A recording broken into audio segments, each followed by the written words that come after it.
Hello students, आज हम लोग इंजीनियरिंग मटेरियल्स के आगे चलेंगे और इसमें देखेंगे कि जो पिछले क्लास में हम लोगों ने किया है उस पर हम लोग ऐड करेंगे और उसके आगे बढ़ेंगे।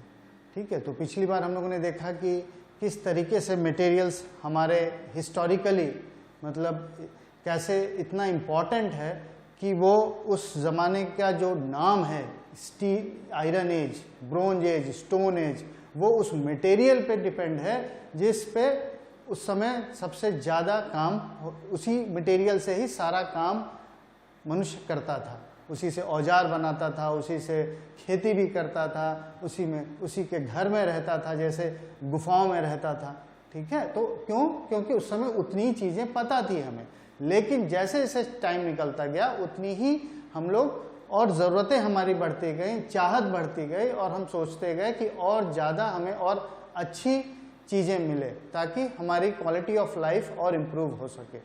ठीक है, तो आज हम लोग इसके आगे बढ़ेंगे इस चैप्टर में और देखेंगे इसमें आज जो हम लोग करेंगे इसमें क्लासिफिकेशन ऑफ मटेरियल्स, मतलब किस तरीके से सारे मटेरियल्स को हम लोगों ने डिवाइड किया है,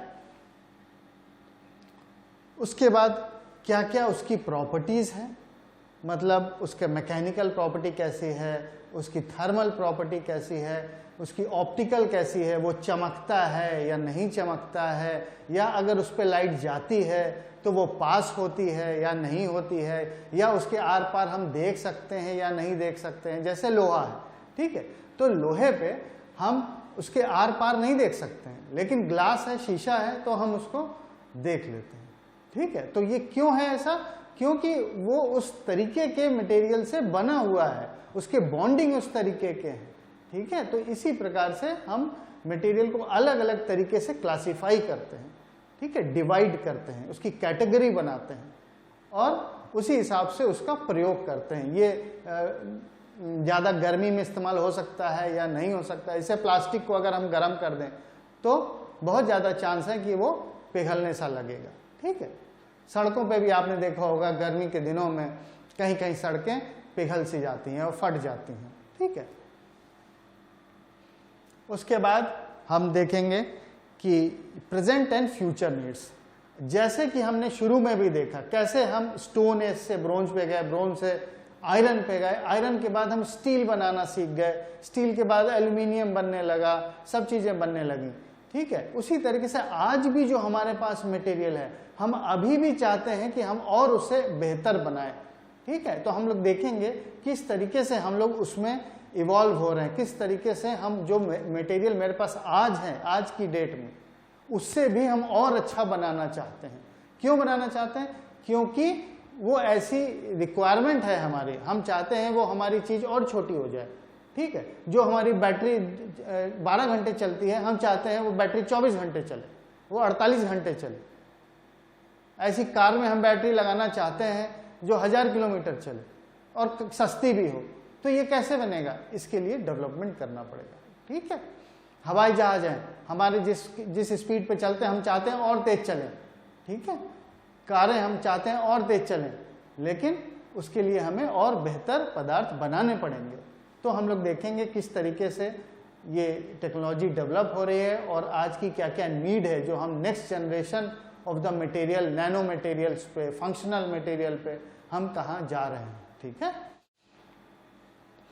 तो ये अगर आप देखिए इस चार्ट को तो ये इंजीनियरिंग मटेरियल्स है। ठीक है, इसको हम लोगों ने डिवाइड किया है। अगर ब्रॉडली देखें तो मेटल्स, प्लास्टिक, सेरेमिक, कंपोजिट। अभी हम लोग आगे देखेंगे कि एक एक कैटेगरी में कौन कौन से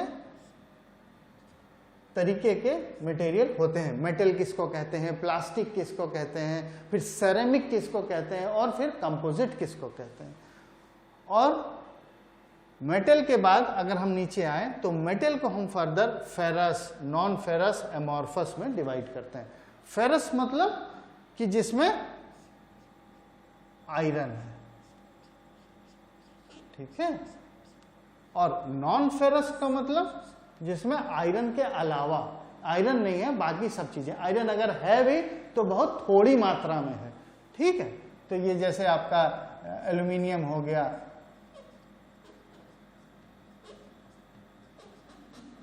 कॉपर हो गया, ये सब चीजें नॉन फेरस में। एमॉर्फस, एमॉर्फस उसको कहते हैं जो पाउडर की तरीके से होता है, क्रिस्टलाइन नहीं होता, ठीक है, मतलब एक सॉलिड नहीं होता है, उसकी जो एमॉर्फस मतलब बिल्कुल पाउडर सा, ठीक है। तो ये हम लोग बनाने लगे हैं, नई टेक्निक्स है जो मेटल्स का एमॉर्फस पाउडर बनाते हैं, ठीक है। उसमें है रैपिड क्वेंचिंग करते हैं, मतलब बहुत जल्दी हम उसको, जो हमारा पिघला हुआ पदार्थ है, पिघला हुआ अगर कोई मेटल है, लोहा है या एल्यूमिनियम है, कॉपर है, पिघला हुआ है, मतलब हम उसको एक मेल्टिंग टेम्परेचर के ऊपर ले गए हैं और वो पिघला हुआ है, और उसके बाद बहुत जल्दी कूल करते हैं, रैपिड कूल करते हैं, बहुत जल्दी से ठंडा करते हैं, तो हमारे इस तरीके का मटेरियल बनता है। इसको कहते हैं रैपिड कूलिंग।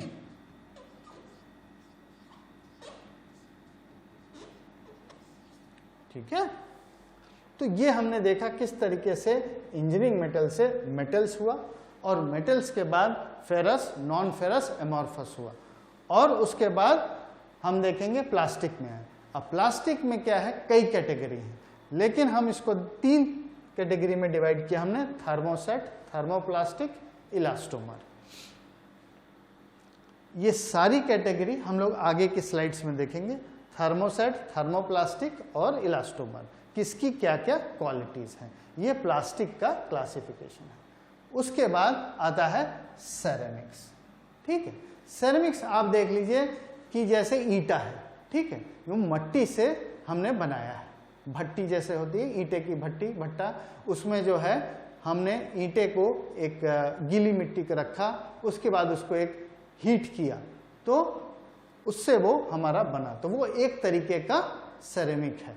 सेरेमिक कई तरीके के होते हैं, जैसे हमारे घर में क्रॉकरी है, कप प्लेट है, ठीक है, चीनी मिट्टी जिसको बोलते हैं, तो वो सब तरीके की चीजें सेरेमिक के अंदर आती हैं। उसके बाद आता है कंपोजिट्स। कंपोजिट एक अलग, नेक्स्ट अलग तरीके का मटेरियल है। इसमें क्या है, 2, 3, 4 चीजें मिला के बनाते हैं हम, ठीक है, लेकिन जब हम बनाते हैं तो वो पूरी मिलती नहीं है, वो सारी चीजें अलग अलग रहती हैं और हम उसको अपनी आंखों से देख भी सकते हैं, ठीक है। कंपोजिट मतलब 2 और 3, 4 चीजों को मिला के बनाते हैं, और उसकी प्रॉपर्टी जो है वो एक बेहतर आती है। जो पहले जो इंडिविजुअल जो अलग अलग मटेरियल है, उसकी जो प्रॉपर्टी है, उसकी जो क्वालिटी है, उससे अच्छी आती है, ठीक है। तो लेकिन इसमें क्या है कि सब चीजें पूरी मिलती नहीं है, अलग अलग रहती हैं, तो हम उसको देख भी सकते हैं कि वो किस तरीके से अलग अलग दिख रही हैं, ठीक है। हम लोग इसको देखेंगे आगे के क्लास में कि किस तरीके से वो दिख रहा है। तो यहाँ पे हम लोगों ने देखा कि इंजीनियरिंग मटेरियल्स को किस तरीके से हम लोग क्लासिफाई कर रहे हैं। ये कई तरीके होते हैं इसको क्लासिफाई करने के, लेकिन एक सिंपल तरीका ये है, ठीक है। अब हम लोग एक एक करके एक एक कैटेगरी पे जाएंगे, ठीक है। पहले हम लोग देखेंगे मेटल्स। मेटल्स में सबसे पहले फेरस मेटल्स। फेरस हमने कहा था इसमें आयरन है, ठीक है, इसमें आयरन है। आयरन के अलावा भी और चीजें हैं, लेकिन जो बेस है, जो सबसे ज्यादा इसमें मौजूद है, वो है आयरन। अब आयरन है, कार्बन स्टील हो गया, ठीक है। कार्बन स्टील क्यों कहते हैं, क्योंकि उसमें कुछ परसेंटेज कार्बन है, मतलब ये हो सकता है 1% हो, ठीक, या 0.5% हो, 0.75% हो, ठीक है। तो इस जिस तरीके का होगा वो low carbon steel, medium carbon steel, high carbon steel, तो कई तरीके के स्टील होते हैं। क्यों ऐसे होते हैं, जैसे जैसे कार्बन उसमें ज्यादा होता है स्टील में, उतना ज्यादा वो हार्ड होने लगता है। तो जैसी हमारी रिक्वायरमेंट होगी उस तरीके का स्टील हम यूज करेंगे, ठीक है। उसके बाद एलॉय स्टील। अब उसमें हमने थोड़ा क्रोमियम डाल दिया, निकेल डाल दिया आयरन में, तो उसकी अलग प्रॉपर्टी हो जाएगी। अलग प्रॉपर्टी कैसी होगी, मतलब जैसे वो जंग नहीं लगेगी उसमें, ठीक है। तो सब अलग अलग तरीके की बनाते हैं। स्टेनलेस स्टील, इसमें हम क्रोमियम और निकेल डाल देते हैं, मतलब मेन तो आयरन है हमारा, लेकिन इसके अलावा ये सब चीजें हम इसमें ऐड कर देते हैं। टूल एंड डाई स्टील, ठीक है। टूल आपने देखा होगा, आप जब लेथ मशीन चलाते हैं या तो उसमें एक ड्रिलिंग मशीन है तो उसमें क्या है, एक टूल लगा हुआ है।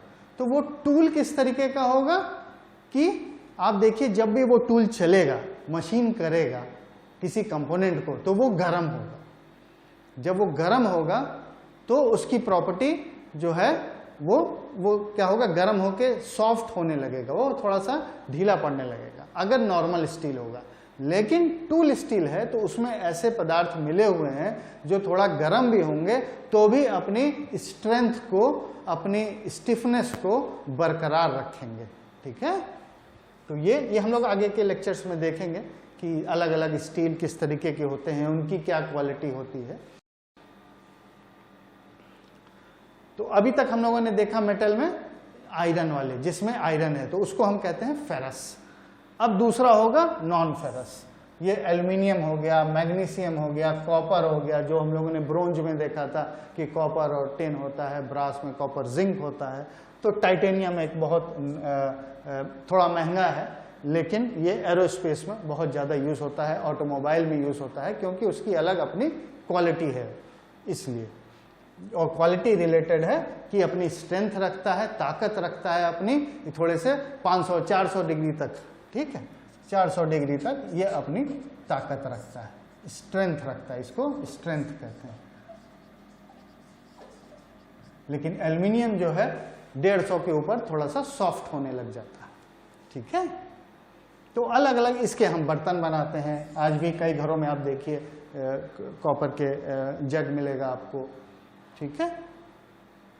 एल्युमिनियम की तो बहुत सारी चीज़ें हैं। एल्युमिनियम हम लोग खाना भी पैक करते हैं, एल्युमिनियम फॉयल होता है ना। ऑटोमोटिव में एल्युमिनियम बहुत तेज़ी से आ रहा है, एलॉय व्हील आ रहे हैं। क्यों आ रहे हैं? क्योंकि वो हल्के हैं, एल्युमिनियम हल्का है, ठीक है। तो सबका अलग अलग प्रॉपर्टी। उसके बाद हम प्लास्टिक्स की बात करेंगे। इसमें थर्मोप्लास्टिक, थर्मोसेट। थोड़ी देर में हम लोग देखेंगे आगे की स्लाइड्स में किस तरीके से थर्मोप्लास्टिक और थर्मोसेट में दोनों अलग अलग तरीके के प्लास्टिक हैं और क्या फर्क है उसमें। उसके बाद सेरेमिक्स, डायमंड हम लोगों ने बात की अभी कि सेरेमिक किस तरीके के होते हैं। और उसके बाद कंपोजिट मटेरियल हम लोगों ने देखा, 2-3 चीज़ों को मिला के किया। और इसके बाद एक बहुत ही नया आया है नैनो मटेरियल्स।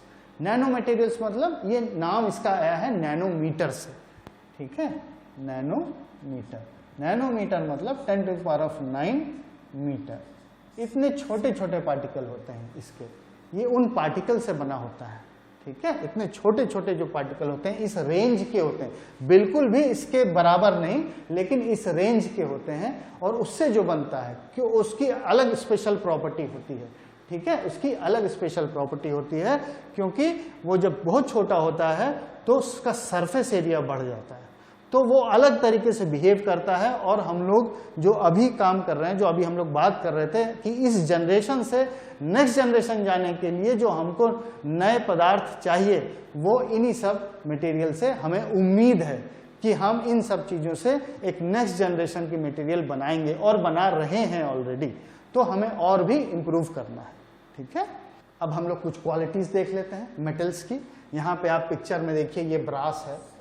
ब्रास मतलब कॉपर और जिंक। जिंक भी एक मेटल है, कॉपर भी एक मेटल है, तो दोनों को मिला के 40-60, 60-40 अलग अलग ब्रास बनते हैं, ठीक है। ये एल्युमिनियम है, ये कास्ट आयरन है। कास्ट आयरन उसको कहते हैं, कास्ट आयरन आपने रांगा सुना होगा नाम। कास्ट आयरन उसको कहते हैं वो आयरन जिसमें कि कार्बन जो है 2% से ज़्यादा है, ठीक है। 2% से ज़्यादा अगर कार्बन है आयरन में तो हम उसको कास्ट आयरन कहते हैं। कास्ट आयरन जनरली क्या है कि इसकी एक प्रॉपर्टी है कि जब उसमें वाइब्रेशन होता है किसी मशीन में या किसी चीज़ में तो वो एब्जॉर्ब कर लेता है, ठीक है। उसको कहते हैं damping property. Damping property, damping property, वो वाइब्रेशंस को एब्जॉर्ब कर लेता है, ठीक है, ये हमारा कॉपर हो गया, स्टील हो गया, ठीक है, ये ब्रोंज हो गया, कॉपर टिन, ठीक है। तो मेटल जो है जनरली लस्ट्रस होता है, मतलब थोड़ा चमकता है, आप देखिए, ठीक है, और डक्टाइल मैलिएबल है। और हम लोग देखेंगे इन दोनों का क्या मतलब है। इसकी प्रॉपर्टी डक्टाइल है, मैलिएबल है और गुड कंडक्टर ऑफ इलेक्ट्रिसिटी, मतलब इसमें इलेक्ट्रिसिटी पास हो जाती है, ठीक है। ये इंसुलेटर नहीं है। अगर आप इसीलिए आप देखिए कि किसी बिजली का भी सामान छूते हैं तो हम अवॉइड करते हैं कि किसी लोहे की सीढ़ी या एल्युमिनियम की सीढ़ी से उसको टच करें, क्योंकि ऐसा हो सकता है कि करंट आपके थ्रू पास कर जाए, ठीक है। जिस प्रकार से मेटल जो है बिजली को कंडक्ट करता है, इसी तरीके से वो थर्मल कंडक्टर्स भी बहुत अच्छा है। थर्मल कंडक्टर मतलब हीट को पास करता है। आप देखिए स्टील के बर्तन है हमारे पास, एल्युमिनियम की कढ़ाई है, लोहे का तवा है, अब कॉपर बेस के भी यूटेंसिल्स आते हैं। तो क्यों है ऐसा? क्योंकि जब हम आग जलाते हैं, हमारी जो चूल्हा है, गैस है, उससे जो है हीट जो है वो जल्दी से खाने पे ट्रांसफर हो जाए, ठीक है। इसीलिए इसको गुड थर्मल कंडक्टर कहते हैं, ठीक है, ऑफ हीट। और नॉर्मल टेम्परेचर पे ये सॉलिड ही रहता है, ये लिक्विड होता है, ये मेल्ट हो जाता है, पिघल जाता है। अगर हम एक सारे मेटल्स के एक पर्टिकुलर टेम्परेचर है, उसके ऊपर मेल्टिंग पॉइंट के ऊपर जाएंगे तो वो पिघल जाएगा, लेकिन नॉर्मल टेम्परेचर पे वो सॉलिड ही रहता है। उसके बाद मैग्नेटिक, कुछ देखिए आप, कुछ चीजें वो मैग्नेटिक होती हैं, मतलब चुंबक से वो अट्रैक्ट होती हैं, कुछ कम होती हैं, कुछ बिल्कुल नहीं होती हैं। तो ये डिपेंड करता है कि किस तरीके का मेटल है। जैसे आयरन, कोबाल्ट, निकिल, ठीक है, ये अलग अलग मेटल है। आयरन इसको कहते हैं कोबाल्ट और इसको कहते हैं निकिल, ठीक है। ये जो है मैग्नेटिक है और जो दूसरे हैं वो नॉन मैग्नेटिक हो सकते हैं, लेकिन ये तीनों जो है वो मैग्नेटिक है, ठीक है। और इसमें भी अलग अलग कैटेगरी है, लेकिन ब्रॉडली हम लोग ये देखेंगे कि कुछ मेटल मैग्नेटिक है, कुछ नॉन मैग्नेटिक है, ठीक है। और ये मेटल जो है, आप देखिए कोई भी बिल्डिंग बनती है, कोई भी ब्रिज बनता है, तो उसमें आपको स्टील मिलेगा। स्टील क्या है? एक तरीके का मेटेलिक एलॉय है, ठीक है। तो वो क्यों है ऐसा? क्योंकि उसके पास स्ट्रेंथ है, ताकत है। वो जब लोड पड़ता है ब्रिज के ऊपर तो वो लोड ले लेता है। लेकिन वो ब्रिज बनाने के लिए हमको उस शेप में भी उसको बनाना है, ब्रिज के शेप में। तो उसको बनाने के लिए उसमें डक्टिलिटी भी चाहिए, मतलब उसका हम शेप भी बदल सकें। तो हम उसको पहले गर्म करते हैं, उसके बाद उसको पिघलाते हैं, पिघला के एक नया उसको शेप देते हैं। वो शेप होने के बाद वो फिर से स्ट्रेंथ उसमें आती है। तो इसमें दो चीजें हैं कि उसके पास जो है बहुत स्ट्रेंथ है और वो डिफॉर्मेबल है, मतलब हम उसको गर्म करके उसको एक नया उसका आकार उसको दे सकते हैं, ठीक है। आपने लोहार को भी देखा होगा, वो गर्म करके उसको एक नया शेप देता है, लोहे की छड़ से छेनी बना देता है, हथौड़ा बना देता है, ठीक है। लेकिन ठंडे में नहीं बनता है वो, इसलिए ये इतना ज़्यादा इम्पॉर्टेंट है, इसीलिए हम इसको स्ट्रक्चरल एप्लीकेशन में यूज़ करते हैं, ठीक है। तो यहाँ पे हमने देखा मेटल की क्या क्या क्वालिटीज़ हैं। अब हम देखेंगे ये है कॉपर के वायर्स। जब हम उसको एक चीज़ और है कि चमकता तो है ही, और उसके अगर हम उसको हाथ से या किसी चीज़ से उसको स्ट्रक करेंगे तो उसमें एक आवाज़ भी आती है, जो सब चीज़ों में नहीं आती है। उसकी आवाज़ एक अलग ही होती है, ठीक है, टिपिकल उसकी मेटेलिक साउंड होती है। और हमने एक वर्ड यूज़ किया था एलॉय। एलॉय कैसे बनाते हैं कि जैसे हम लोगों ने पढ़ा stainless steel, tool steel, die steel. तो मैट्रिक्स में तो आयरन है हमारे पास, मतलब खूब सारा आयरन है, से 95% आयरन है या 90% आयरन है, ठीक है। लेकिन बाकी की चीज़ें हम अलग अलग रखते हैं जैसा हमें चाहिए। तो इसी को हम एलॉय कहते हैं कि 2-3 मेटल्स को मिलाते हैं, पिघलाते हैं, उसको सबको पिघला के एक में मिला देते हैं गर्म करके, और फिर जो बनता है वो एक एलॉय कहते हैं। आपके मोटरसाइकिल्स में, कार में एलॉय व्हील लग रहे हैं एल्युमिनियम के, तो एल्युमिनियम के साथ दूसरे उसमें सिलिकॉन है, कॉपर है, जिंक है, जिस तरीके का आपका एलॉय है वो उसमें डालते हैं और वो उसकी प्रॉपर्टी बदलते हैं। एल्युमिनियम क्या है, बहुत सॉफ्ट है, लेकिन जब हम दूसरे मेटल उसमें डालते हैं, एलॉय बनाते हैं, तो उसकी स्ट्रेंथ, थोड़ी ताकत उसकी बढ़ जाती है। ठीक है, तो इसीलिए एलॉय को हम यूज करते हैं। और एलॉय को, एलॉय किसको कहते हैं कि जब 2-3 चीजें प्योर मेटल्स, ठीक है, उसको हम मिलाते हैं और पिघलाते हैं, melted together to form a new material, और जो एलॉय बनता है उसकी प्रॉपर्टी इंडिविजुअल, जो अलग अलग जो मेटल है उससे उसकी प्रॉपर्टी बिल्कुल अलग होती है, इसीलिए हम उसको बनाते हैं। ठीक है, जो हम चीज एक सिंपल लोहे से नहीं बना सकते हैं, आयरन से, वो हम 2-3 चीजें उसमें मिलाते हैं और उसको बना लेते हैं। जिस तरीके से हमने आपका स्टील का एग्जाम्पल दिया, स्टील, ये टूल स्टील है, डाई स्टील है, स्टेनलेस स्टील है, ठीक है, ये सब स्टील के, आयरन के एलॉय हैं। उसी प्रकार से नॉन फेरस के एलॉय हैं, जैसे ब्रास हो गया, ब्रोंज हो गया, एल्युमिनियम कॉपर एलॉय, 2000 सीरीज जो एलॉय होता है, 2000 या इसको 2XXX बोलते हैं, ठीक है, या 7XXX। तो ये जो है, अगर किसी को बताएंगे आप 2000 सीरीज एल्युमिनियम एलॉय हम यूज कर रहे हैं, इसका मतलब वो अपने आप समझ जाएगा कि उसमें मेन तो एल्युमिनियम है और उसके बाद कुछ कुछ कॉपर है उसमें। नेक्स्ट जो सबसे ज़्यादा है वो कॉपर है। ठीक है, तो इसी तरीके से हम एलॉय बनाते हैं। आप देखिए प्योर कॉपर और उसके बाद ब्रास का, ब्रोंज का बिल्कुल क्वालिटीज अलग होती हैं। तो वो तभी पॉसिबल है जब हम उसमें दूसरी चीज मिलाते हैं। और मिलाते भी कैसे हैं, बस ऐसे ऊपर से डाल नहीं देते हैं, दोनों को पिघलाते हैं साथ में, और पिघला के फिर हम उसको ठंडा करके कास्टिंग बनाते हैं। ठीक है, अब हम आएंगे अगले उस पर, प्लास्टिक। ठीक है, हम लोगों ने देखा था प्लास्टिक, थर्मोप्लास्टिक होता है, थर्मोसेट होता है और इलास्टोमर होता है। तो मेन थर्मोप्लास्टिक और थर्मोसेट में क्या फर्क होता है, इसको समझने के लिए आप इस फिगर को देखिए। थर्मोप्लास्टिक उस मटेरियल को कहते हैं जिसको कि हम गर्म करते हैं तो वो पिघल जाता है, ठंडा करते हैं तो वो सॉलिड हो जाता है, और हम उसको फिर से करेंगे, फिर से गर्म करेंगे, फिर से पिघल जाएगा, फिर से ठंडा करेंगे, वो फिर से सॉलिड हो जाएगा। तो ये होता है थर्मोप्लास्टिक। ठीक है, इस तरीके का। लेकिन जो थर्मोसेट होता है वो अगर एक बार वो सॉलिड हो जाता है, ठीक है, ठंडा कर दिया आपने वो सॉलिड हो जाता है, या गर्म कर दिया वो सॉलिड हो जाता है, तो फिर आप उसको दोबारा जो है गर्म ठंडा करके वापस पुराने स्टेट में नहीं ला सकते। समझिएगा इस चीज को।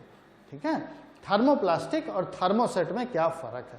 थर्मोप्लास्टिक को आप बार बार गर्म ठंडा करके वापस पुराने स्टेट में और नए स्टेट में बदल सकते हैं। ठीक है, लेकिन थर्मोसेट को अगर वो एक बार सॉलिड हो गया है तो आप उसको अब गरम ठंडा करके उसको फिर वापस पुरानी स्टेट में वापस नहीं ला पाएंगे। ठीक है, ये फर्क है मेन। ठीक है, अब आप इसको इस तरीके से समझ सकते हैं। थर्मोप्लास्टिक एक बटर के तरीके से है। यहाँ आप देखिए, यहाँ बटर है, यहाँ पैनकेक है। अब बटर को आपने गरम किया, पिघल गया, ठंडा किया, फिर से वो जम गया। ठीक है, तो ये थर्मोप्लास्टिक, ये रिसाइक्लेबल भी आप बोल सकते हैं, हम इसको बार बार कर रहे हैं। थर्मोसेट में आपने एक अपने घोल बनाया मैदे का और शुगर का, चीनी का, और मिला के आपने एक केक बना, ये चीला बना दिया आपने। ठीक है, पैनकेक बना दिया, ये चीला बना दिया। अब वो चीला तो बन गया आपका। अब आप कहें कि नहीं, अब हम जो है इसको गर्म करेंगे तो फिर से ये हमारा वो पेस्ट बन जाएगा जिससे हमने ये चीला बनाया है। ठीक है, तो वो बन नहीं पाएगा। ठीक है, तो ये एक बहुत बड़ा डिफरेंस है दोनों में। एकदम सेम पैटर्न पे आप थर्मोप्लास्टिक और थर्मोसेट का डिफरेंस को समझ सकते हैं। ठीक है, तो थर्मोप्लास्टिक उसको कहते हैं जो गर्म करने से जो है सॉफ्ट हो जाता है और फिर से हार्ड हो जाता है कूल करने के बाद। तो इसमें नायलॉन, पॉलीथीन, ये सब इसके एग्जाम्पल हैं। तो मेरे ख्याल से अब आपको समझ में आ गया होगा कि थर्मोप्लास्टिक किसको कहते हैं, किस तरीके के प्लास्टिक को कहते हैं, जिसको हम बार बार गर्म ठंडा करके सॉफ्ट और हार्ड बना सकते हैं। ठीक है, अब आप इसकी बॉन्डिंग देखिए किस तरीके की होती है। प्लास्टिक क्या है, उसमें कार्बन के चेन्स हैं, मोनोमर्स बोलते हैं। ठीक है, मोनोमर्स। प्लास्टिक क्या है कि एक तरीके के जो कार्बन के चेन्स होते हैं, ठीक है, इस तरीके से इसके चेन होते हैं। तो इसकी रीढ़ की हड्डी भी बोलते हैं, मतलब प्लास्टिक की रीढ़ की हड्डी कार्बन के चेन है। It is the backbone of the polymers. तो अब इसमें क्या होता है थर्मोप्लास्टिक में, और ये सारे जो है एक दूसरे से जुड़ते जाते हैं और एक चेन बनाते हैं, जिसको कहते हैं पॉलीमराइजेशन। ठीक है, इसको कहते हैं पॉलीमराइजेशन।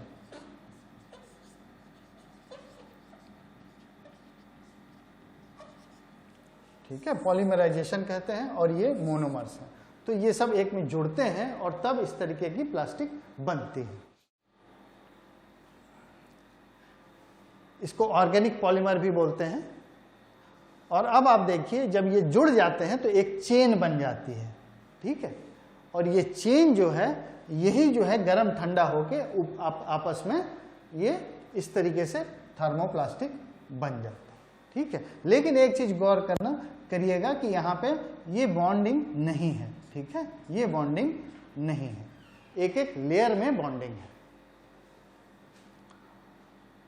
तो इस तरीके के प्लास्टिक को हम लोग थर्मोप्लास्टिक बोलते हैं, ताकि वो एक दूसरे से फ्लो करे और कोई लिंक नहीं है उसमें जिस तरीके से, ताकि वो मूवमेंट उसका हो पाता है। तभी वो जब गर्म होता है तो वो पिघल जाता है और जब ठंडा होता है तो फिर से हार्ड हो जाता है।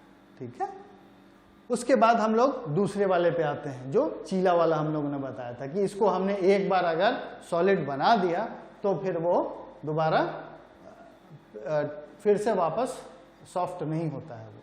ठीक है, तो this materials can not be resoftened, फिर से दोबारा सॉफ्ट नहीं होगा, रीसॉफ्टेंड। ठीक है, और इसके एग्जांपल्स हैं यूरिया फॉर्मेल्डिहाइड, फेनॉल फॉर्मेल्डिहाइड। ठीक है, अब हम लोग एटॉमिक लेवल पे देखेंगे, माइक्रो लेवल पे, कि किस तरीके क्यों ऐसा होता है, वो ऐसा होता है और इसमें ऐसा क्यों नहीं हो पाता है।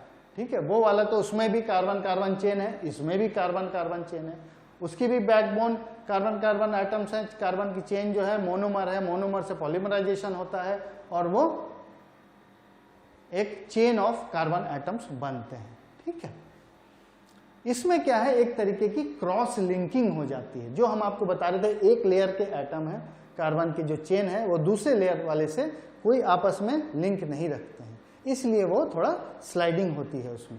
लेकिन इसमें क्या है, क्रॉस लिंकिंग हो जाती है। आप देखिए ये एक लेयर है, एक लेयर ये है, एक लेयर ये है। ठीक है, एक एक लेयर है। अब होता क्या है कि यहाँ पे ये इस तरीके के बॉन्ड बन जाते हैं, इसको कहते हैं क्रॉस लिंकिंग। ठीक है, क्रॉस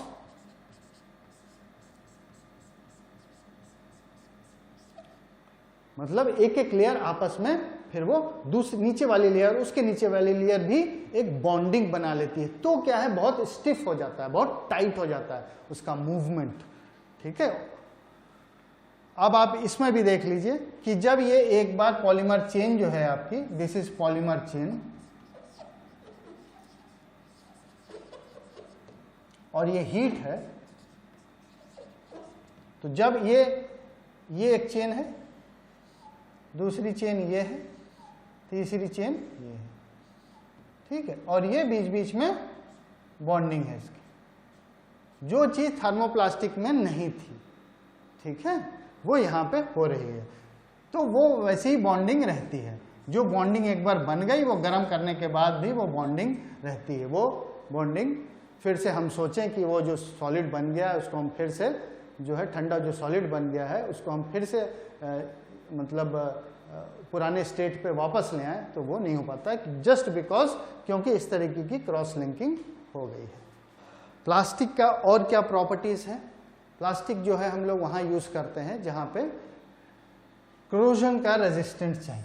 मतलब कोई एसिड गिरता है, कोई ऑक्सीजन से जैसे लोहा जो है ऑक्सीजन से रिएक्ट करके वो जंग खाने लगता है, लेकिन प्लास्टिक की चीज़ वैसी नहीं होती है, उसको फर्क नहीं पड़ता है, ठीक है, उसको दूसरी चीज़ों से फर्क पड़ता है। लेकिन इस केस में इस तरीके की कोरोजन, जैसे जहाँ पे स्टील पार्ट है उस तरीके का प्रॉब्लम उसमें नहीं है, वो बहुत हल्का है, लाइट है। सबसे ज़्यादा क्या है प्लास्टिक में कि वो बहुत हल्का है और कोरोजन उसमें नहीं होता है, ठीक है। जो कोरोजन, जो एनवायरनमेंट का जो असर है, पानी पड़ जाए, ऑक्सीजन आ जाए, ठीक है, वो चीज़ उस पर नहीं आती। हाँ, एक दिक्कत है कि आप उसको ज़्यादा गर्म करोगे, ज़्यादा हाई टेम्परेचर पर जाने लगोगे तो वो पिघलने लगेगा। तो जैसा हमने पहले भी बताया, हर पदार्थ का अपने अपने लिमिटेशंस हैं, अपने अपने एडवांटेज हैं, ठीक है। तो आपको उसी दायरे में रह के उस पर काम करना है। तो लाइट वेट है, रीजनेबल स्ट्रेंथ है, ठीक ठाक स्ट्रेंथ है, रिजिड है, टाइट रहती है, और चमक भी अगर आपको देनी है तो आप चमक भी दे सकते हैं। आप देखो चमक रहे हैं ये, ठीक है। और जैसा आपको शेप चाहिए, वो पानी की बोतलें आती हैं, है ना, हर तरीके का सामान आने लगा है आजकल, तो आप इस तरीके से प्लास्टिक का यूज़ कर सकते हैं। एक प्रॉब्लम है कि रिसाइक्लेबिलिटी का इशू है, कहते हैं प्लास्टिक की जो है रिसाइक्लेबल नहीं हो रहा है, लेकिन वो भी मटेरियल ही है। आप देखिए जो डेवलप किया जा रहा है और रिसाइक्लेबल प्लास्टिक भी आ गए, ठीक है। तो यही है, पहले प्लास्टिक आया, लेकिन अब लोगों ने बोला कि नहीं, हमारे यहाँ गाय खा जाती हैं, तो वो अगर दबा भी दो मट्टी में तो भी वो वैसे ही रहता है, वो डिकम्पोज नहीं होता है। तो फिर लोगों ने रिसाइक्लेबल प्लास्टिक लाने लगे, ठीक है। तो वो ऐसे अपने आप तो आया नहीं, उसको डेवलप करना पड़ा, और बहुत तेजी से बहुत से मेटेलिक कंपोनेंट को चेंज कर रही है प्लास्टिक। आप स्कूटर, मोटरसाइकिल में देखिए, बहुत सी चीज़ें जो पहले स्टील के मडगार्ड आते थे, कई चीज़ें आती थी, लोहे का आता था, वो अब धीरे धीरे प्लास्टिक की हो रही। वो चीज़ें जिसको कि जिसमें जंग लग रही थी, वो बार बार हमको चेंज करना पड़ता था, उस तरीके के कंपोनेंट्स, उस तरीके की चीज़ों को हम प्लास्टिक से रिप्लेस कर रहे हैं, ठीक है। हाँ, लेकिन वो उतनी ताकत नहीं होती है, उसमें लोहे का सामान था, अगर उसमें एक्सीडेंट होता था तो वो पिचक जाता था, फिर इसको ठोक के ठीक कर देते थे, लेकिन ये हो सकता है टूट जाए। तो उस हिसाब से आपको सेफ चलाना भी है, ट्रैफिक को ठीक से अपने हिसाब से, ताकि किसी को ना आपको चोट लगे ना दूसरे को चोट लगे, तो रूल्स के हिसाब से चलाना है। जैसा कि हमने कहा लाइट वेट जो है बहुत इंपॉर्टेंट है, तो इसी तरीके से aircraft, rockets, car, two wheeler, हर जगह आपको प्लास्टिक आ रहा है। और प्लास्टिक के बाद और भी अगर पैसा खर्च करना है तो और भी कंपोजिट मटेरियल भी आ रहे हैं, जैसे साइकिलें आ गई हैं, वो कार्बन कंपोजिट की आ रही है, वो बहुत हल्की हैं, ठीक है। तो आप देखिए पहले लोहे की साइकिल आया करती थी, फिर धीरे धीरे उसमें थोड़ा बहुत एल्युमिनियम आया, लेकिन फिर उसके बाद प्लास्टिक आया, प्लास्टिक के बाद कंपोजिट आने लगे। तो किस तरीके से चीज़ें बदल रही हैं, और जस्ट बिकॉज क्यों बदल रही हैं, क्योंकि रिक्वायरमेंट आ रही है ना। हमें और स्ट्रेंथ चाहिए, हमें और हल्का चाहिए, ताकि हम उसमें और चीज़ें जोड़ सकें, हमें चलाने में आसान हो, ठीक है, कम एनर्जी लगे, कम एनर्जी लग के हम ज़्यादा दूर तक जा सकें। जो थर्मोप्लास्टिक फिल्म्स हैं, पतली पतली फिल्म्स हैं थर्मोप्लास्टिक की, वो seepage of water in canals, कहीं पे कैनाल और वहाँ है, वहाँ सीपेज हो रहा है, तो एक प्लास्टिक की हम लेयर डाल देते हैं उसमें, तो उससे क्या होता है, पानी वहीं रुक जाता है, पानी जो है आगे नहीं फ्लो होता है, सीपेज रुकता है, ठीक है, जो सीलन हम लोग कहते हैं, पानी खींचता है दीवार। तो एक प्लास्टिक की अगर लेयर लगा देते हैं तो वो पानी को रोकता है। और metal structure from corrosion plastics are used as surface coatings, बहुत सी मेटल के ऊपर प्लास्टिक की कोटिंग लगाई आ रही है, तो वो इनबिल्ट है उसमें, वो उसको एक्स्ट्रा प्रोटेक्शन दे रहा है, उसको एक्स्ट्रा बचाव कर रहा है उसका, ताकि उसके ऊपर एटमॉस्फेयर का मॉइस्चर, एयर, ये सब उसको अटैक ना करे। पीवीसी आपने एक बहुत कॉमन सुना होगा, polyvinyl chloride, okay, polyvinyl chloride, polycarbonate polymers, ये सब जो है बहुत ही ज़्यादा बिल्डिंग के ऊपर, वाटर प्रूफिंग के लिए, ग्लेज के लिए, चमक के लिए, ये सब चीज़ें लगाई जा रही हैं, ठीक है। क्लैडिंग ऑफ द बिल्डिंग्स, मतलब बिल्डिंग्स के ऊपर क्लैड करने के लिए, मटेरियल के साथ उसको इनबिल्ट कर देते हैं जो भी है, ठीक है, प्लास्टिक की शीट उस पर लगा देते हैं और इस तरीके से बनाते हैं कि वो उसी का एक पार्ट हो जाता है, इतने अच्छे से उसको लगाते हैं। पॉलीप्रोपिलीन, पॉलीइथिलीन और ये सब पाइप्स और बड़े बड़े टैंक, जैसे आप सिंटेक्स के टैंक्स देखते हैं घरों के ऊपर, ये सब चीज़ें इसकी बनती हैं। काफ़ी इसके फायदे हैं, लॉन्ग लाइफ है, 10-10, 20-20 साल चलता है, ठीक है, और हल्का है लगाने में, उसको ईजी टू यूज़ है, ठीक है। आप मेटल का लगाएंगे बहुत जल्दी गर्म होगा, बहुत जल्दी आप फिर कुछ अगर उसमें लीकेज हो गई, रस्ट हो गया तो आपको पूरा टैंक बदलना पड़ेगा, ये इसकी लाइफ काफ़ी ज़्यादा होती है, ठीक है। तो इस तरीके से हम देख रहे हैं कि प्लास्टिक किस तरीके से मेटल पार्ट को रिप्लेस कर रहा है हर जगह। पाइप्स हुआ, बिल्डिंग में वाटर प्रूफिंग की जगह लगाना हो, ग्लेजिंग करना हो, क्लैडिंग करना हो।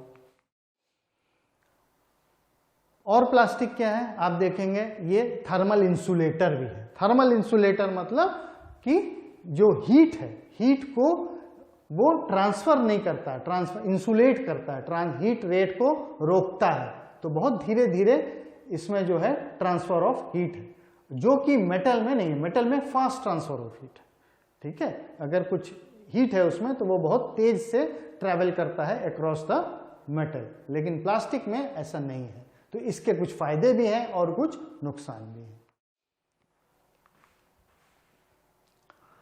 Plastic materials have low modulus of rigidity. Low modulus of rigidity का क्या मतलब है कि जैसे अगर हम किसी चीज को खींच रहे हैं तो कितनी उसकी स्ट्रेंथ है, या कह सकते हैं कि कितना वो जो डिफॉर्मेशन है उसको कितना वो रोक रहा है, कितना अपोज कर रहा है, ठीक है। जैसे मेरे पास कोई एक लॉक है, इसको मैं खींचने की कोशिश कर रहा हूं, तो हम क्या सोचेंगे, ये थोड़ी देर बाद ये थोड़ा सा लंबा हो जाएगा, ठीक है, क्योंकि हमने दोनों तरफ एक लोड लगाया है।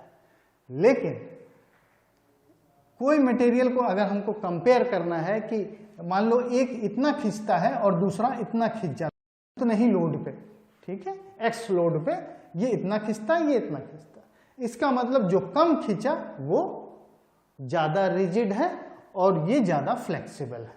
तो मतलब इसका मॉडुलस ऑफ रिजिडिटी का यही है, ठीक है। तो नॉर्मली क्या होता है कि प्लास्टिक बहुत सॉफ्ट होता है, उसको ज्यादा खींचेंगे आप तो वो खींचने लगेगा, ठीक है। तो उसके लिए क्या करते हैं, तो ये एक तरीके का डिसएडवांटेज है उसका। तो हम क्या करते हैं, कुछ फिलर डाल देते हैं उसके अंदर, ठीक है, जो उसको स्ट्रेंथ देते हैं, रीइंफोर्समेंट देते हैं, वो उसको क्या करते हैं कि और रिजिड बना देते हैं, ठीक है। जो तो हमने क्या किया, उसको इंप्रूव कर दिया हमने, ठीक है।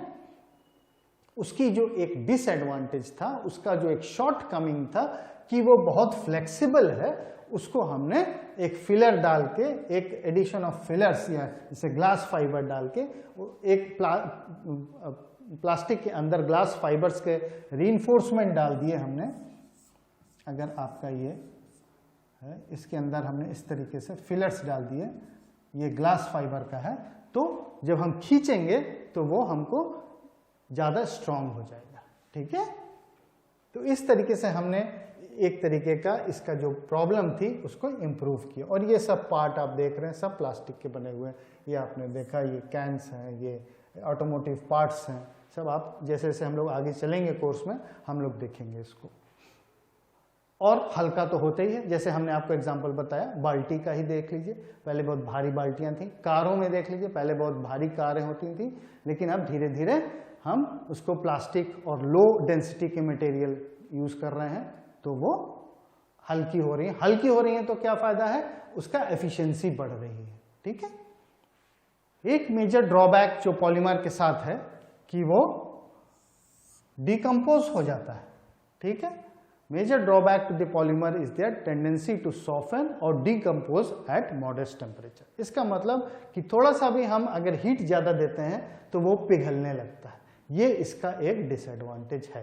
तो कहीं भी प्लास्टिक यूज़ करेंगे तो हमें देखना होगा कि वो किस तरीके का प्लास्टिक है, कितने टेम्परेचर तक जा सकता है, तो उसी अनुसार हम लोग उसको उसी एप्लीकेशन में रखेंगे। अगर हमने कह दिया कि ये 200 डिग्री सेंटीग्रेड तक ही जाएगा तो हमको उसको वही लगाना है जहां पे जिस कंपोनेंट का टेम्परेचर 200 डिग्री सेंटीग्रेड से ज़्यादा ना जाए। ठीक है, तो ये सब चीज़ें हमको ख्याल रखनी। और ये जो है ये हैव अ मॉलिक्यूलर स्ट्रक्चर्स, ये हम लोगों ने देखा कि किस तरीके से मोनोमर्स हैं और ये मोनोमर्स ही यही इसके बैकबोन है, यही इसकी रीढ़ की हड्डी है जो कार्बन चेन है। ठीक है, तो इसी से ये बनता है, ये पॉलीमराइजेशन होता है। और अगर ये क्रॉस लिंकिंग नहीं है तो ये हम उसको थर्मोप्लास्टिक बोलते हैं, और अगर क्रॉस लिंकिंग है इस तरीके की तो हम उसको कहते हैं कि ये थर्मोसेट प्लास्टिक है। ठीक है, नेक्स्ट हम लोग ने देखा कि हम लोगों ने मेटल डिस्कस किया, एलॉय डिस्कस किया, ठीक है, प्लास्टिक डिस्कस किया, कितने तरीके के प्लास्टिक हैं, उसके एप्लीकेशन क्या हैं, कहाँ कहाँ हम लोग यूज कर सकते हैं। अब एक प्रकार का पदार्थ है सेरेमिक मटेरियल।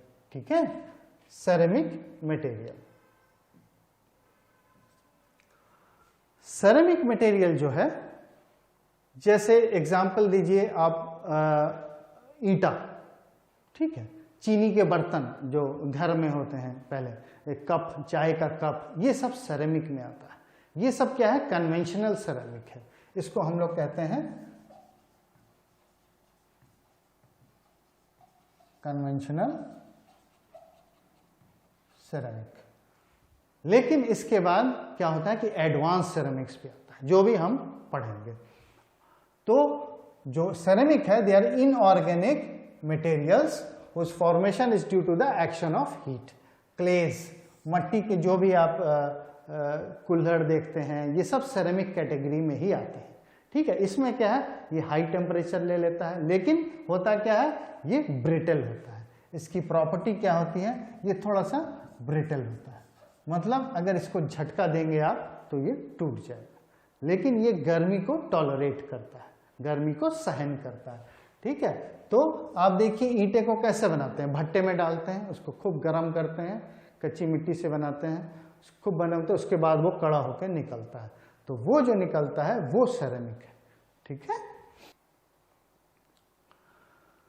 ये जनरली मेटेलिक और नॉन मेटेलिक, जैसे एग्जांपल ले लीजिए आप Al2O3, ठीक है, ये मेटेलिक पार्ट है, ये नॉन मेटेलिक पार्ट। तो मेटेलिक और नॉन मेटेलिक दोनों मिला के एक कंपाउंड बनता है और वो एक सेरेमिक होता है। जैसे सिलिका, ये एल्यूमिना है, इसको हम एल्यूमिना बोलेंगे। उसके बाद दूसरा ले लीजिए SiO2, इसको हम बोलेंगे सिलिका। ठीक है, इस तरीके से कई तरीके के हैं, सिलिकॉन नाइट्रेट है, सिलिकॉन नाइट्राइड है, ठीक है, साइलॉन है, तो कई तरीके का है। तो ये जो है metallic and non metallic element से कंबाइन एक मेटेलिक है, एक नॉन मेटेलिक है, इसी तरीके से। और ये सब ऑक्साइड्स हैं, नाइट्राइड्स हैं, कार्बाइड्स हैं, जैसे सिलिकॉन कार्बाइड भी हम इसको ले सकते हैं। ठीक, यहाँ पे कुछ एग्जाम्पल्स हैं जो हम लोगों ने डिस्कस किया है, एल्यूमिना, सिलिका, सिलिकॉन कार्बाइड, ये सब एग्जाम्पल्स हैं सेरेमिक के। ठीक है, जो हाई टेम्परेचर, बहुत ही ऊंचे हाई तापमान को झेल सकते हैं, वो टॉलरेट कर सकते हैं, और अलग अलग प्रॉपर्टीज इसकी होती हैं। काफ़ी इसमें जो एडवांस सेरेमिक्स हैं वो इससे बनाते हैं हम लोग, और भी इसके अलावा भी कई हैं, लेकिन इसकी हम लोग बहुत अच्छी अच्छी प्रॉपर्टीज इससे लेते हैं। डायमंड हो गया, ठीक है, तो इस तरीके से हम लोग इसको यूज़ करते हैं, और काफ़ी एडवांस्ड एप्लीकेशंस भी आ रही हैं इसकी धीरे धीरे। यहाँ पे इसके कुछ एग्जाम्पल, जैसे मैंने बोला था घर में जो चीनी के मिट्टी के बर्तन हैं, तो आप देखिए अर्थनवेयर, स्टोनवेयर, ये पोर्सेलिन, ये दीवार है आपकी ब्रिक की, तो ये सब जो है सेरेमिक के अंदर आता है। ठीक है, these are called the conventional ceramics या ट्रेडिशनल सेरेमिक्स। ठीक है, इसको हम लोग, जैसे हमने कहा, कन्वेंशनल सेरेमिक भी बोलते हैं। ठीक है, they are composed of clay minerals, that is porcelain, cement and glass. ये काफ़ी हार्ड होता है, स्टिफ होता है, स्ट्रॉन्ग है।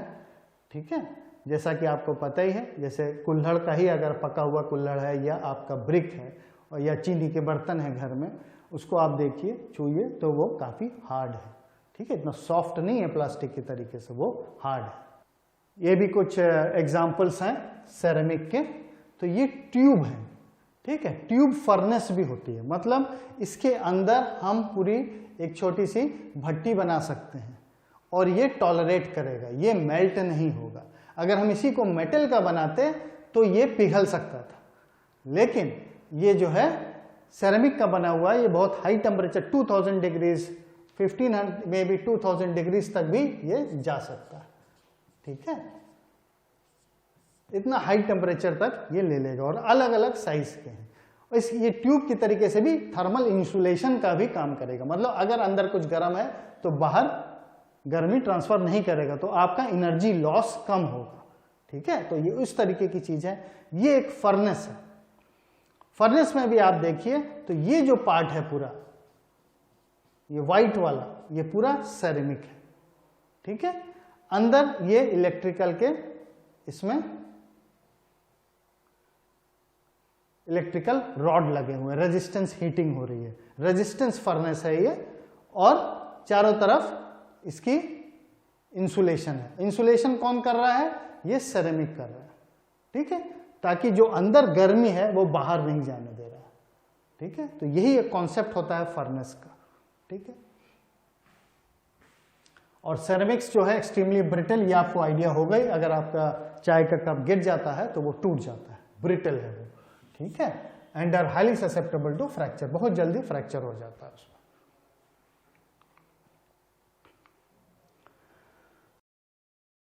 These materials are typically insulative to the passage of heat and electricity। जैसा कि हमने यहाँ पे आपको एक्सप्लेन किया कि अगर अंदर हीट है तो बाहर हीट जाने नहीं देता है, तो ये उसकी क्वालिटी है, और इसी क्वालिटी को हम यहाँ पे और यहाँ पे यूज करते हैं, और हीट के साथ साथ इलेक्ट्रिसिटी भी वो पास नहीं करता, ठीक है। So under more resistance to high temperature हम लोग ने डिस्कस किया है, और हार्श इन्वायरमेंट, बहुत ही हार्श इन्वायरमेंट भी है, खूब गर्म पानी है या कुछ है तो भी वो झेल लेता है और वो नुकसान नहीं करता। हालांकि सबकी अपनी अपनी प्रॉपर्टी है, जनरल हम नहीं बता सकते कि ये सब ऐसे ही करते हैं, सब अलग अलग तरीके के सेरेमिक हैं, किसको किस कंडीशन में यूज करना है ये उसके लिए डिटेल्ड में एक एक सेरेमिक का हम लोग को देखना पड़ेगा। बट जनरल स्पीकिंग वो ब्रिटल होते हैं, वो हार्ड होते हैं, वो हाई टेम्परेचर को टॉलरेट करते हैं, ठीक है, ये उसकी जनरल प्रॉपर्टी होती है। यहाँ पे हम देख रहे हैं सेरेमिक के छोटे छोटे पार्ट्स बना रहे हैं, मशीन पार्ट्स, ठीक है। आप देखिए कि कितना ही ये बहुत ही हार्ड है और इसको बनाना कितना टफ है, लेकिन ऐसी ऐसी टेक्नोलॉजी आ गई है जो हम लोग इसको रेडी टू यूज, मतलब फाइनल प्रोडक्ट में उसको हम लोग बना सकते हैं, ठीक है। तो ये बहुत ही एडवांस सेरेमिक्स में हम लोग यूज कर सकते हैं इसको।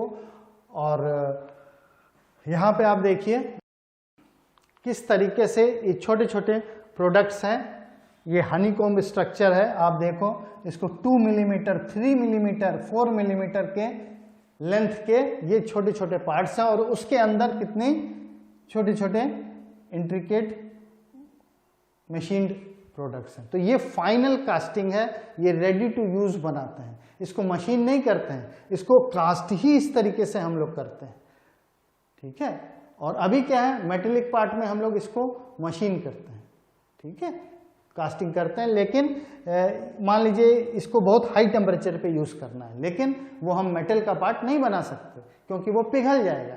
हमको ऐसी चीज से बनाना है जो उतने हाई टेम्परेचर को टॉलरेट कर ले, तो वो पोरस भी है, वो उस तरीके की, मान लीजिए यहाँ से ऑयल जा रहा है, दूसरी तरफ से ऑयल निकल रहा है, लुब्रिकेशन हो रहा है, तो ये इस तरीके का कंपोनेंट ये पहले नहीं बनाए जा सकते थे, अब बनाए जा रहे हैं with the use of advanced ceramic, ठीक है। ये आप इस तरीके के हम लोगों ने, ये ट्यूब्स हैं, वही थर्मल रेजिस्टेंस ट्यूब्स जो हम लोगों ने डिस्कस किए, ये मशीनिंग पार्ट्स हैं, ये ब्लेड्स हैं।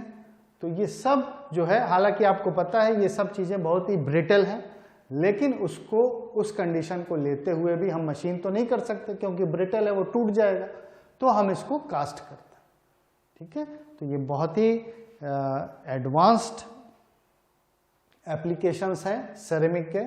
हम लोग जब इस टॉपिक को लेंगे तो हम लोग देखेंगे किस तरीके से इस पे हम लोग बनाया जा रहा है, एक आध चीज़ों को हम लोग देखेंगे।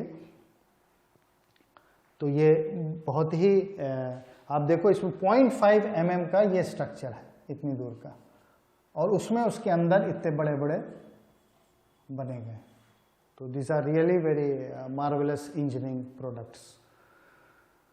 जहाँ तक ऑप्टिकल प्रॉपर्टीज़ की बात है, मतलब वो ट्रांसपेरेंट है, ट्रांसलूसेंट है या ओपेक है।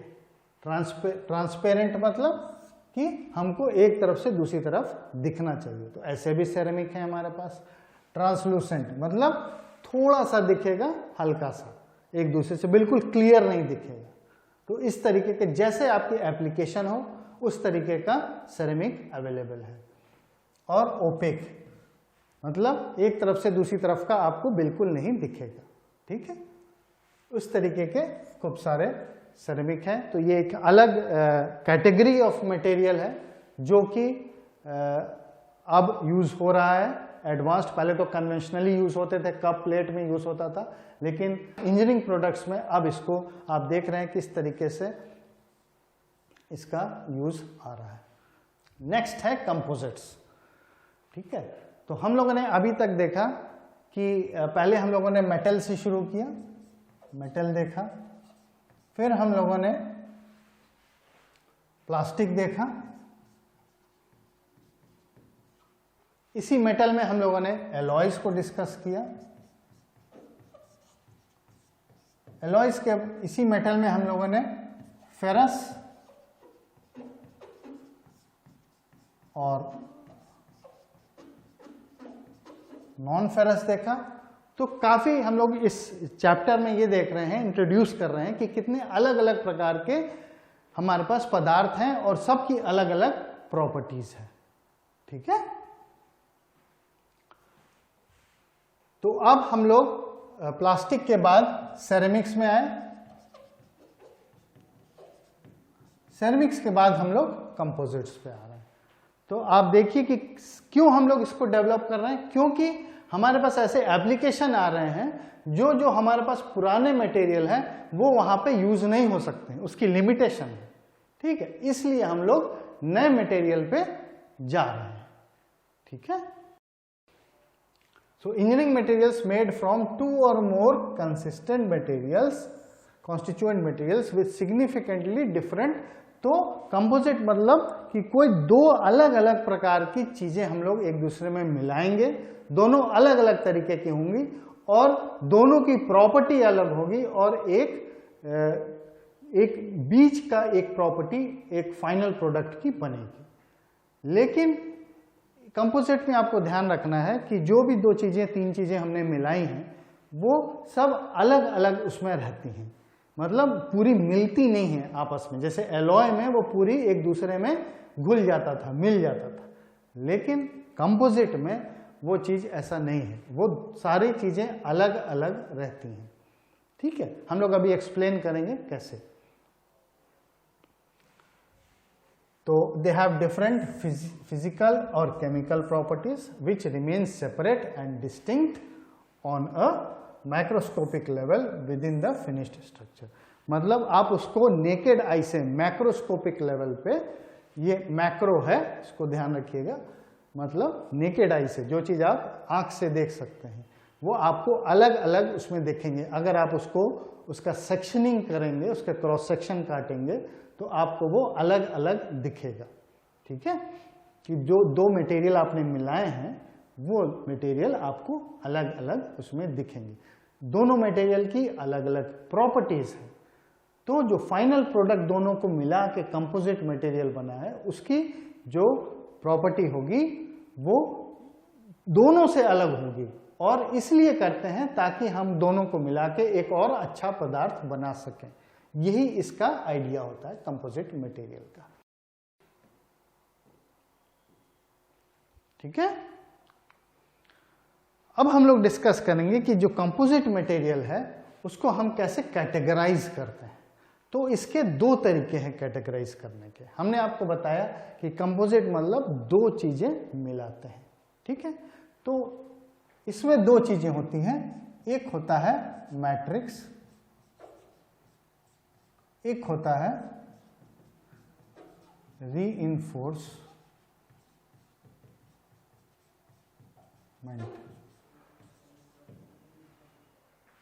दो तरीके के मटेरियल इसमें हम लोग मिलाते हैं, एक होता है मैट्रिक्स, एक होता है रीइंफोर्समेंट। तो ये जो चार्ट बना है ये बना है based on the reinforcement, okay, based on the reinforcement. एक हुआ इसका पार्टिकल रीइंफोर्स्ड, फाइबर रीइंफोर्स्ड और स्ट्रक्चरल। तो एक एक करके हम देखेंगे कि ये क्या चीज है, ठीक है। तो अगर हमारे पास ये मैट्रिक्स है, ठीक, ये पूरा एक मैट्रिक्स है।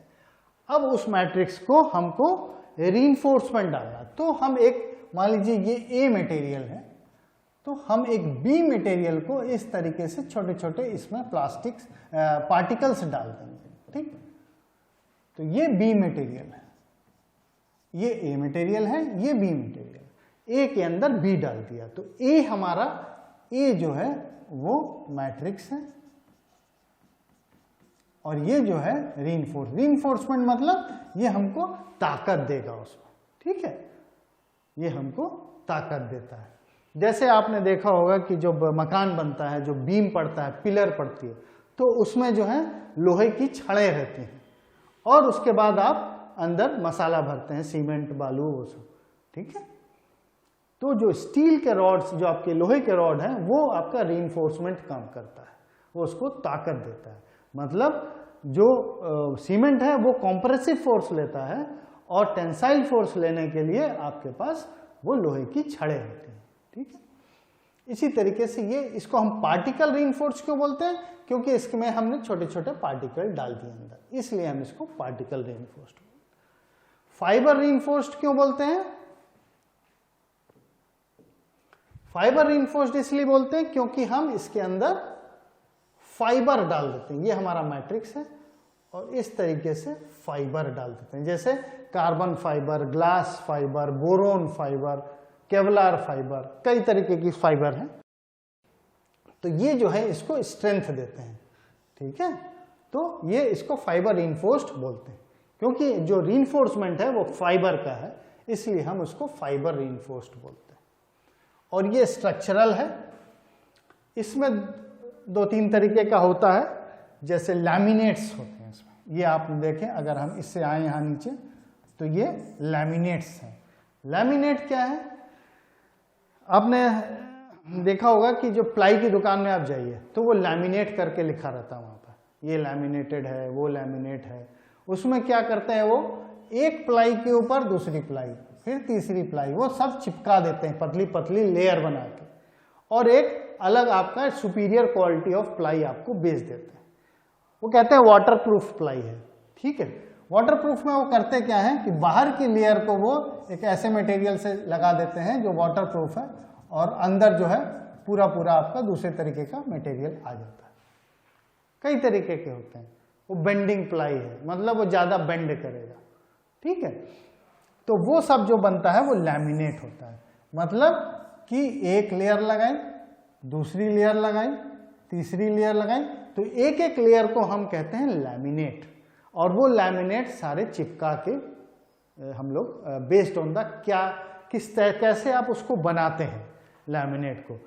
जैसे मान लीजिए इसमें एक फाइबर इस तरीके का है, ठीक है, सीधा सीधा आपने फाइबर डाला है एक लेयर में, उसके बाद वाली लेयर में आपने 45 डिग्री पे डाल दिया है, उसके बाद आपने -45 पे डाल दिया, तो होगा क्या कि सारी लेयर अलग अलग जो है लोड लेगी और अलग अलग तरीके से बिहेव करेगी, ठीक है।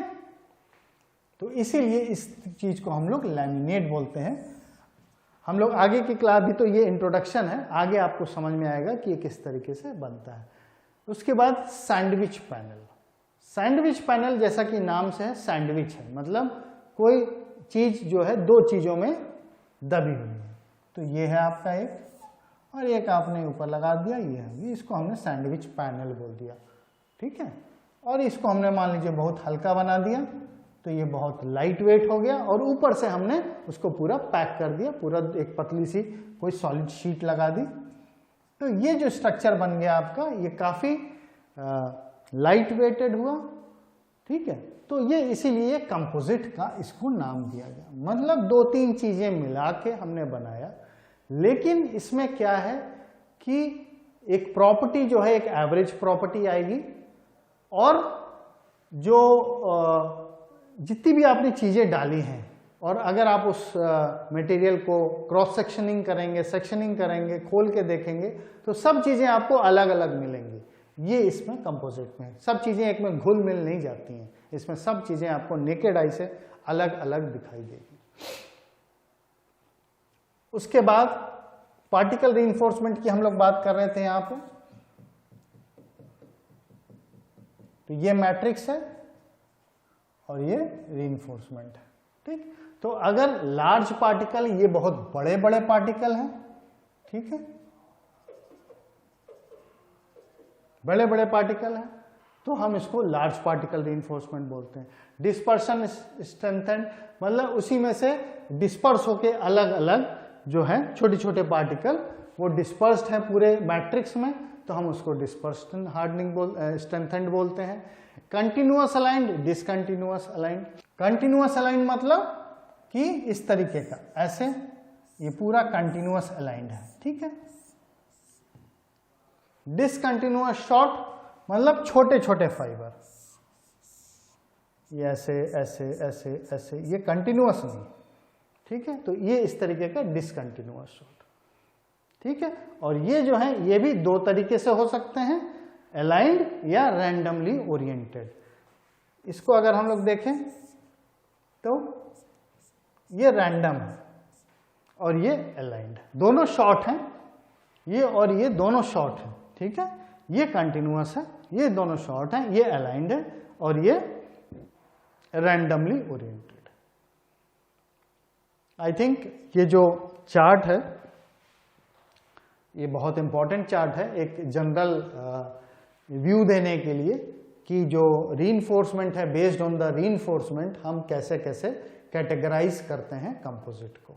उसी तरीके से हम इसी कंपोजिट्स को जो है बेस्ड ऑन द मैट्रिक्स भी कैटेगराइज कर सकते हैं। तो आपने देखा अभी हम लोगों ने पिछले वाले में जो कैटेगराइज किया था कंपोजिट को बेस्ड ऑन द रीइंफोर्समेंट किया, अभी क्या है based on the matrix.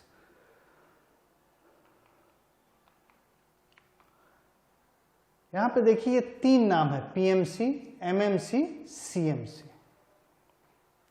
PMC का मतलब है पॉलीमर मैट्रिक्स कंपोजिट, मतलब जो हमने आपको पिछले में बताया था मैट्रिक्स है, एक मैट्रिक्स है जो पूरा पूरा बल्क ऑफ द मटेरियल है और उसके अंदर जो हम ताकत देने के लिए डालते हैं वो रीइंफोर्समेंट होता है। तो बल्क ऑफ द मटेरियल का जो नाम है उसके नाम पे पहला है पॉलीमर, मेटल, सिरेमिक। तो यहाँ पे मैट्रिक्स सिरेमिक की है, यहाँ पे मैट्रिक्स मेटल की है, यहाँ पे मैट्रिक्स पॉलीमर की है, ठीक है। या तो सिरेमिक की मैट्रिक्स होगी या मेटल की मैट्रिक्स होगी या पॉलीमर की मैट्रिक्स होगी, ठीक है। अब हम यहाँ पे देखते हैं, ये पार्टिकल रीइंफोर्स्ड है, ये कंटिन्यूअस फाइबर्स हैं जो हम लोग पिछले स्लाइड में देख रहे थे। ये कंटिन्यूअस आ गया आपका फाइबर्स और ये यहाँ पे इसके क्रॉस सेक्शन आपको दिखाई दे रहा है इधर साइड से अगर देखेंगे, और ये पार्टिकल है, ऐसे कुछ पार्टिकल्स बीच बीच में पड़े हुए हैं। अब इसका एक माइक्रो स्ट्रक्चर है यहाँ पे, ये है एमएमसी। एमएमसी मतलब एमएमसी मेटल मैट्रिक्स कंपोजिट, मतलब मैट्रिक्स जो है वो मेटल का है। तो ये जो आपका बल्क है, ठीक है, बल्क जो है वो मेटल का है, तो बल्क जो है कॉपर का है। और रीइंफोर्समेंट जो ये छड़े आप देख रहे हैं, एक तरीके से फाइबर आप देख रहे हैं, वो उसको माइक्रोस्कोप लेवल पे है लेकिन इसको बड़ा करके दिख रहा है आपको, तो ये सिलिकॉन कार्बाइड के है। तो कॉपर जनरली क्या है, जो मेटल है वो एक थोड़ा डक्टाइल है, मतलब आप उसको खींचेंगे तो वो डक्टाइल हो जाएगा, मतलब खींच जाएगा, उसमें डिफॉर्मेशन आ जाएगा, खिंचाव आ जाएगा, ठीक। लेकिन मैं चाहता हूं कि वो जो हम एमएमसी बनाना चाहते हैं वो थोड़ा हार्ड हो, वो खींचे भी और हार्ड भी हो। तो दोनों को मिला के हम क्या करना चाहते हैं कि एक एवरेज प्रॉपर्टी आएगी उसमें, और इसमें हमने बीच में सिलिकॉन कार्बाइड का फाइबर डाल दिया, तो ये इसको जो है स्ट्रेंथ देगा, ठीक है। तो ये इसकी ब्यूटी है कि ये मेटल भी है और इसमें सेरेमिक भी है, और दोनों मिला के हम अगर कहना चाहें कि कॉपर बहुत सॉफ्ट है, इसको हमें हार्ड बनाना है, तो हम इस तरीके से इसको बना सकते हैं, ठीक। इसीलिए आप देखिए कि ये क्यों पॉपुलर हो रहा है, क्योंकि सिर्फ कॉपर से हमारा काम नहीं चल रहा है। कॉपर था हमारे पास, लेकिन वो डक्टाइल तो है, लेकिन बहुत ही सॉफ्ट है, तो हम उसको और स्ट्रॉन्ग बनाना चाहते हैं, तो सिलिकॉन कार्बाइड के हमने, जो कि हार्ड है, सिलिकॉन कार्बाइड जो है थोड़ा हार्ड है, तो वो उसको जब आप खींचोगे इस कंपोजिट को, तो वो उतनी आसानी से नहीं खींचेगा जितनी आसानी से कॉपर खींच जाता है, ठीक है। अब हम आते हैं कि ये फाइबर्स है, जो फाइबर्स हैं, रेशे हैं, ठीक है, जो रेशे हैं। अब इसी रेशों का जैसे धागा है, धागा से कपड़ा बनता है, ठीक है, तो इसी तरीके से जो फाइबर्स हैं उसी का ये बुन दिया गया है इसको, है ना। ये ग्लास के हैं, ये ग्लास फाइबर्स के ग्लास हैं, और ये ग्लास की फैब्रिक है, मतलब उन्हीं धागों से, जो फाइबर्स हैं, जो रेशे हैं, उसी से ये बना है। अब जब हम इससे जो प्रोडक्ट बनाएंगे वो हमने, मान लीजिए ये हमारी मैट्रिक्स है, ठीक है, इसमें हमने एक लेयर जो है इसकी डाल दी, बीच में एक लेयर उसकी, एक शीट डाल दी, फिर थोड़ी देर बाद एक शीट डाल दी, फिर थोड़ी देर बाद एक शीट डाल दी, उसके बाद उसको बनाया, तो एक अलग अलग लेयर बनती गई, तो इससे जो है एक अलग ही प्रॉपर्टी इसकी बनेगी, ठीक है। इस तरीके के मटेरियल बहुत आ रहे हैं, आप देखिए मार्केट में, आपको लगेगा ये अजीब सा मटेरियल है, ना कपड़ा है ना ये प्लास्टिक है, तो ये उसको हम लोग, वो जो नए नए मटेरियल आ रहे हैं वो पूरे कंपोजिट्स हैं, और उसकी स्ट्रेंथ इतनी ज़्यादा है। ये जो होते हैं ये कार्बन के भी होते हैं, कार्बन फाइबर्स, आप देखोगे कार्बन फाइबर्स, तो ये इतने ज़्यादा इसकी स्ट्रेंथ होती है कि आप खींचोगे तो टूटेगा भी नहीं, मतलब मेटल के टक्कर की इसकी स्ट्रेंथ आती है। आपको देखने में प्लास्टिक लगेगा, लेकिन आप खींचोगे तो बहुत ही ज़्यादा स्ट्रॉन्ग है। तो इसी तरीके से जैसे ग्लास है, कार्बन है, वैसे एरामिड फाइबर है, एरामिड फाइबर, ठीक है। ये सब केवलार इसका ट्रेड नेम है, और जो रीइंफोर्समेंट देता है, रीइंफोर्स मतलब ताकत देता है उसको, कोई चीज़ एक सॉफ्ट थी उसको हमने रीइंफोर्समेंट दिया, ताकत दी। तो एक सॉफ्ट मटेरियल में अगर हम इस तरीके की चीज़ें लेयर डालते हैं तो उससे उसकी ताकत बढ़ती है। लेकिन इसमें एक ध्यान रखने वाली चीज़ है, जो फाइबर से रीइंफोर्समेंट होता है उसकी प्रॉपर्टी डायरेक्शनल प्रॉपर्टी होती है, मतलब कि अगर ये हमने डाला है इस तरीके से, और इस डायरेक्शन में अगर हम इसको फोर्स लगाते हैं, लोड लगाते हैं, तो ये बहुत ज़्यादा स्ट्रेंथ होगी, इसकी ताकत, इसकी टूटेगा नहीं वो इस डायरेक्शन में। लेकिन ये हो सकता है कि अगर आपने उल्टे डायरेक्शन में लगाया तो वो टूट जाए, ठीक है। तो ये इसीलिए इसको कहते हैं कि ये इसकी डायरेक्शनल प्रॉपर्टी होती है। हम लोग देखेंगे आगे, अभी के लिए आप इतना लेके चलिए कि इसको जो है जिस डायरेक्शन में अगर हमारा फाइबर डाला गया है, जिस डायरेक्शन में हमने इस फाइबर के कपड़े डाले हैं या जो फैब्रिक बनाई है इससे वीव करके बनाई है, तो वो जो है उस डायरेक्शन में ही उसकी ताकत आएगी, ठीक है। अब इसमें आप देखिए एक जो है डायरेक्शन ऐसे है, एक डायरेक्शन ऐसे है। अब इसको गौर से देखिए अगर इस फिगर को, तो एक रेशे इस तरीके से गए हैं, एक रेशे इस तरीके से गए, तो इसमें क्या होगा कि इसकी दोनों डायरेक्शन में ताकत आ जाएगी, इससे जो बनेगा मटेरियल। तो ये सब इसकी छोटे छोटे पॉइंट्स हैं जो आपको दिमाग में रखना पड़ेगा। अब आए हम लोग और इसके जो एडवांस्ड कंपोजिट्स हैं उसमें क्या क्या ताकत है। अब आप देखिए बुलेट प्रूफ, ठीक है, बुलेट प्रूफ जैकेट्स हैं, ठीक है, aircrafts, automobile parts, building construction, ये स्पोर्ट्स किट्स, ये हमारे हेलमेट है, ये किस चीज का बना हुआ है, कंपोजिट का बना हुआ है। अगर इसमें हम गोली लगती है हमें तो ये रोक लेता है, ठीक है। अगर हम यही लोहे की जैकेट पहन के जाएंगे और गोली लगेगी तो आप समझिए आप चल ही नहीं पाएंगे। जो पहले महाराणा प्रताप जो पूरे और उस जमाने के जो वॉरियर होते थे वो लोग जो जैकेट जो पहनते थे अपनी या ऊपर से ढाल पहनते थे वो कितनी भारी होती थी। लेकिन ये सब जो है जैकेट्स बहुत हल्की हैं और सारी जो गोलियों और बुलेट की सबको वो रोकने की ताकत रखती हैं, क्षमता रखती है, ठीक है। तो आप देखिए कितना बड़ा अचीवमेंट है मटेरियल के डेवलपमेंट से कि आपने एक हल्का मटेरियल बनाया और वो सब काम कर रहा है जो एक पहले बहुत भारी मटेरियल काम करता था, ठीक है। तो किसी को भी हम दे सकते हैं, कोई कमजोर आदमी है वो भी लेके आगे जा सकता है। एयरक्राफ्ट देखिए, आज कुछ कुछ एयरक्राफ्ट में 50% कंपोजिट है, मतलब कितना हल्का हो गया है वो। अगर हल्का हो जाता है तो उसके फायदे क्या हैं, हम उसमें अपना पेलोड बढ़ा सकते हैं, मतलब हम उसमें ज़्यादा पैसेंजर बिठा सकते हैं, ज़्यादा सामान लाद सकते हैं, तो ये सब चीज़ें हैं उसमें, ठीक है। और अलग अलग आप देखिए इसमें अलग अलग पार्ट्स में अलग अलग तरीके के कंपोजिट लगे हैं। इसी तरीके से कार में खूब सारे अलग अलग तरीके के पार्ट्स लगे हुए हैं जो कि कंपोजिट के बने हुए हैं, जो पहले मेटल के बनते थे, मेटल के बाद हो सकता है प्लास्टिक के बनते हो, प्लास्टिक के बाद अब कंपोजिट। लेकिन हाँ, इसका कॉस्ट ज़्यादा है लेकिन इसके फायदे भी बहुत हैं। अब फॉर एग्जांपल आप बुलेट प्रूफ की जैकेट के ही ले लीजिए, कितना ज़्यादा फायदा है। कितने लोग हैं जो लोहे की जैकेट लेके पहन के चल सकते हैं, बहुत कम लोग चल सकते हैं। अगर वो चलेंगे तो उसकी दूसरी परफॉर्मेंस कम हो जाएगी, वो उसी में थक जाएंगे, वो लड़ेंगे क्या। इसी तरीके से बोट भी जो है वो सी में रहती है, ठीक है।